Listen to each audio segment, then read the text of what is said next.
I don't actually.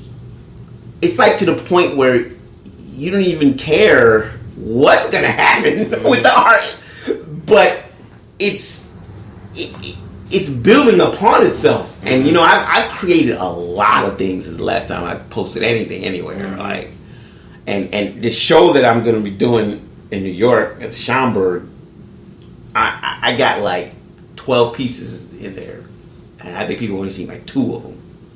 And so when is this show? This one is September 26th. Okay. Yeah. Very nice. So you went to school second time. You've been in Atlanta for 20 years almost. Don't say that. Yeah. Look, I got here. New Jersey forever. You've been here longer than you've been in Jersey or anywhere else almost? No, not yet. It's getting there. Yeah. I think I'm right on the cusp. I can't believe that. My whole plan was to come, go to school, leave. That was the whole plan. Go back up north with more artillery, with the design. Blow everybody away. Yeah, but I don't know. Things happen for a strange reason. Like, I have a friend from Australia, and she came down, and I was telling her the exact same thing I'm telling you. Like, yeah, I've been here too long almost. And she's like, no, you haven't. You needed this time to do whatever it is you're doing to the highest degree without the distraction of New York or LA or these things. Like, don't worry about it. It's like, you just take it for what it is. This was your incubation period. Yeah. And the thing is, I have a global mindset now, so I actually don't care where I'm at. That's the other reason I haven't left. Yes. I'm like, wait a minute. I'm not thinking local no more. It's like, dude, there's people in Brazil love my work. Yeah. There's people in crazy Eastern European countries I never think. I'm like, man. Right. That's how I feel. We're looking to travel soon, and in our as our lives move forward. That's correct. And that's it. That's how I feel. Like I can connect with anybody anywhere, no matter where I am. This ain't the 1800s. Like, dude, we could be everywhere. It ain't around the world in 80 days. Exactly. It's an email away. Oh man. Send a text. Done. So you did a show at Apache a few years ago, and you showed like 40 pieces. I know. Yeah. See, I incubate. I come out with a whole bunch of stuff. I let it go, and then I disappear again to create a whole. But I think that's how my art wants it. Sometimes the art is governing you. I'm dead serious. I'm not trying. You know what I mean? Because I have to actually go into this type of zone to do this type of stuff. Yeah. Because it's. And the thing is, I connected with you and your art because you were one of the first guys to really remind me of that group that I went to school with, because you got your own logo. It's still there. It's been there since I met you. But mine has been there since you've met me. Yeah. So you are in whatever this genre that is we're doing. You're doing it. I'm doing that. That's because we have similar backgrounds and we grew up similar, and we're also, see, the thing is, when they dumped us into these urban areas, right? All we have is commercialism. The truth of the matter is, so we grew up with logos and this and that. So it's just, I'm like, well, why don't we just make our logo that symbolizes us? I have a logo too. Exactly. I have a brand. Exactly. I don't know what that means, but I got one. Like, why don't we just do my own? Yeah, I'll make one. Like, we just still doing stuff of our environment, but we're not of our environment totally, because our environment wasn't meant to be an environment. It was meant to be a death trap. We were unhappy anyway. I rallied against my environment. Yeah, I used to be mad all the time. Dude, I was mad. I almost got my head kicked in. We were in Brooklyn with all them riots and rallies. We weren't even from Brooklyn.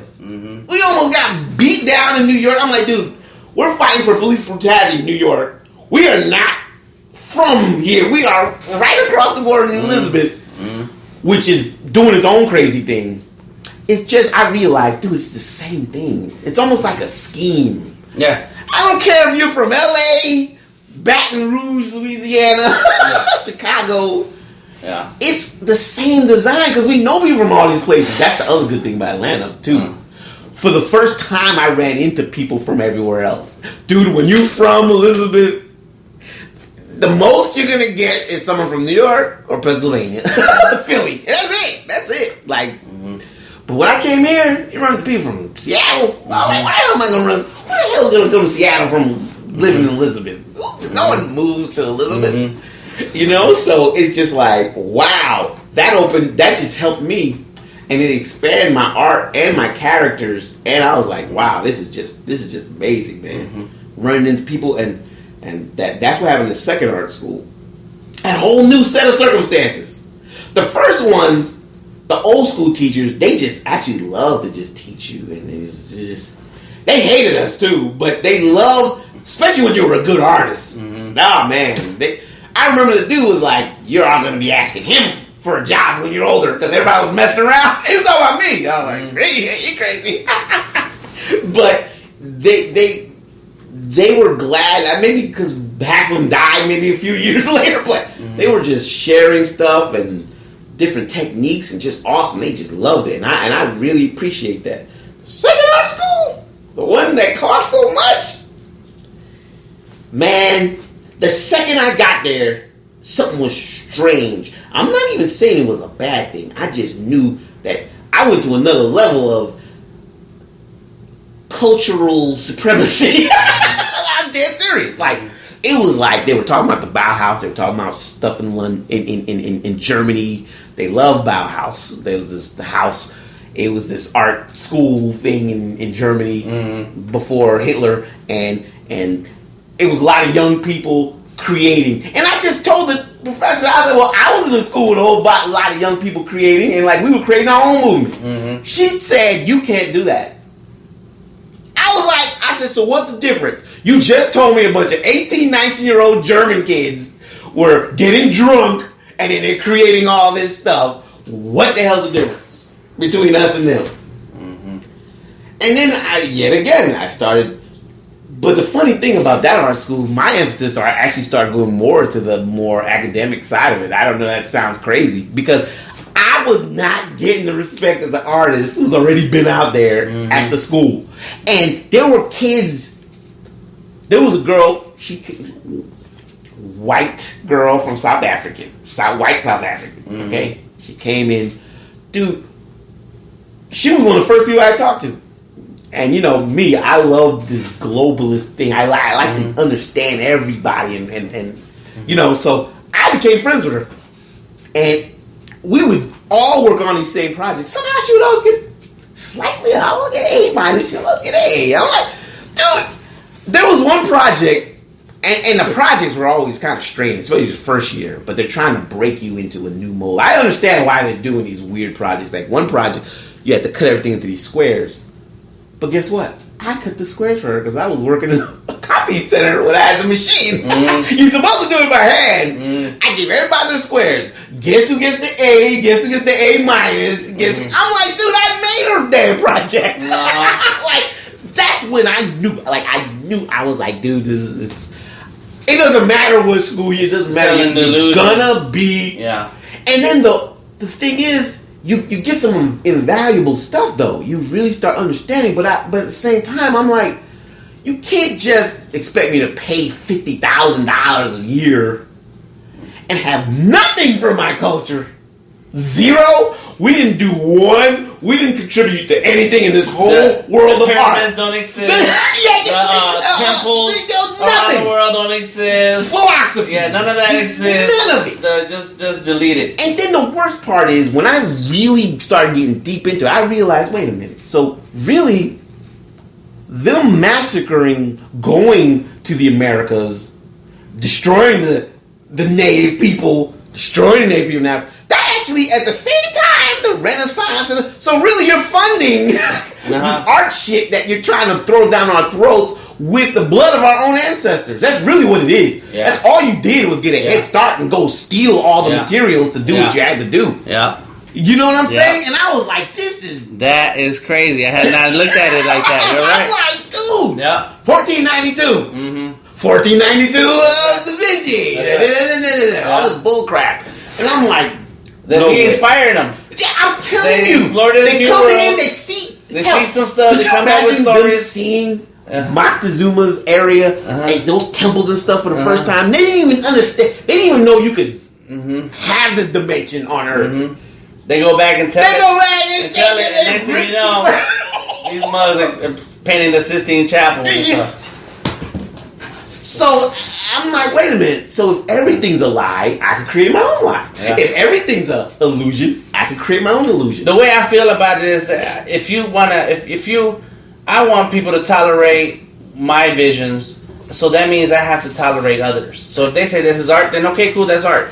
But once you say that, you let me whatever I say. This isn't a one-way street. Correct. If one-way street. Right. If it's define it. And when we agree on the definition, you gotta go with it now. Dude, don't switch. My professor specifically said, "Oh, it's open now. Everything could be art." And yet somehow we still left behind. Somehow we still have to fight. But you know, art really. There's an African priest. He's an African shaman that I listen to named Maladome. Yeah. And he said art really is visuals that you do create for your community. So if you don't have a community, you don't have art. Right. And that's the big problem that our community and what they have. Remember, most of our community is still trying to survive, so you don't have time to even think about art. And when they say art, they're like, Frida Kahlo, and Basquiat. It's just, these are the commercial things that they just keep. I'm like, show me a Basquiat picture. Yeah. Show me a Frida Kahlo painting. You don't know any, so stop talking about it. I'm like, God damn it. Yeah. We are the artists living. Yeah. You know what I mean? Like, we are the people. Like, forget the past, which you don't even know about, or even care, or even know what art genre it is. Who cares? If you don't care, then why do you care? There's living artists right now doing stuff. Are you supporting them? Man, and it's like the work. I keep telling people, if you bought a painting from Basquiat when he was selling on the street for $30, for $100, that would have been worth $200,000 now. I'll keep telling them, that's what you. Don't look at art as I want this to match my wall. Look at it as an investment, like a damn Mercedes, like $2,000 weave. Yeah, that's good. Let's start with that. Don't start with that. We do tattoos, and mugs come in talking about they want to spend $20. I'm like, but you're wearing $200 Jordans. The weave you spent all day. You pay your hairstylist. You even put on layaway to get more. Yeah, you getting the Indian Remy 24 inch. That shit is $100 by itself. Man. And this, anyways, all right. So look at this. Where can we find your artwork right now? And then you're gonna tell us what Gym 114 means. Okay. So where are you online? You on the Instagrams and Twitters and stuff? I'm on Instagram. You can look at artist Gym 114. Okay. And that's the Instagram one. Artist Gym 114. Yes. All right. And you can go to neoartstyle.com, which is changing, by the way, because I've been creating a sick new site. Oh, you're on it? Yeah. Yeah. Weirdo. Yeah. Every year I gotta change it. That's right. And what does Gym 114 stand for? What is that about? How that? It's a code. Okay. I can't tell it to you on camera or on the podcast. No. Just because of this. Let me explain. The same African shaman named Maladome, who I listen to a lot, he believes that both shaman, griots, and different people like that, you can't just tell everything because that takes the mysticism away. You understand? Okay, sure. But so what? You can't say everything because he really believes that it takes some of the magic and the mysticism, the real power away from some things. Because remember, that's how invaders have annihilated our cultures. You tell them. Come in and you tell them, they write it down, and then you're gone. Next you know, they are you. Yeah. next thing you know, somebody from Beverly Hills is yoga.